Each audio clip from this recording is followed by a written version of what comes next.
Sono Pier Giorgio Sedda, sono il capopane dell'Ercole Olivario di questa edizione del premio. Vengo dalla Sardegna, faccio parte di un'agenzia di ricerca della regione Sardegna, mi occupo di ricerca in olivicoltura, mi occupo di olio e di olivo da quasi 40 anni, quindi ho una ampia esperienza soprattutto nel campo dell'olivicoltura e dell'analisi sensoriale degli oli di qualità in questo caso. Il mio ruolo all'interno della commissione dell'Ercole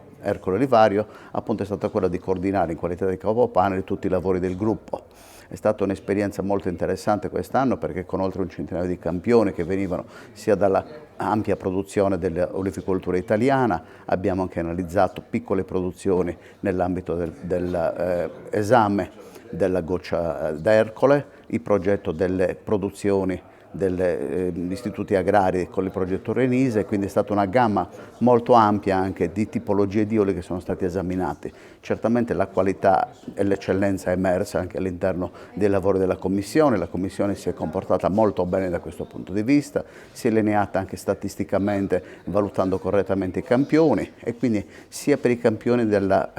parte importante dell'Ercole, quindi le grandi produzioni, ma anche quelli piccoli sono state valutati in maniera omogenea e congrua da parte della Commissione. È stato interessante anche vedere come si possono essere discriminate le piccole e le grandi produzioni all'interno di questa. Comunque tutto l'ambito delle valutazioni sensoriali hanno riguardato tutte le categorie dei fruttati, dall'intenso medio leggero. Abbiamo trovato certamente, come prevalgono ogni anno, la posizione degli oli in qualità eccellente, ma una prevalenza sempre degli oli di intensità media, però abbiamo trovato anche parecchi leggeri e anche la quota dei fruttati intensi si è presentata in maniera abbastanza ampia.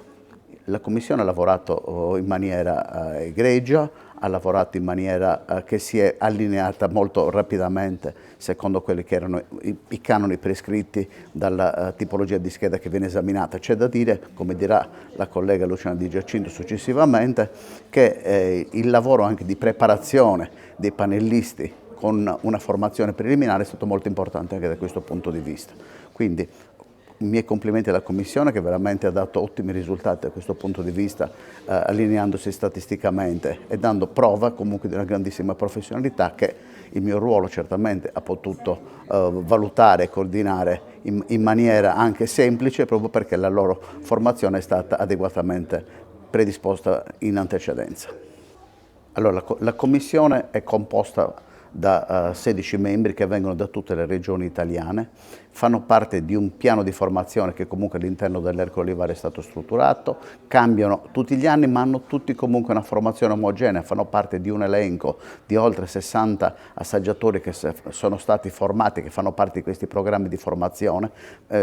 rimangono 3 anni in un ambito di sostituzione annuale e nel prossimo triennio ci sarà ugualmente una rotazione di questi componenti che mantengono comunque la formazione all'interno del progetto che l'Ercole Olivario ha voluto attivare anche in collaborazione con l'Evo School di Roma.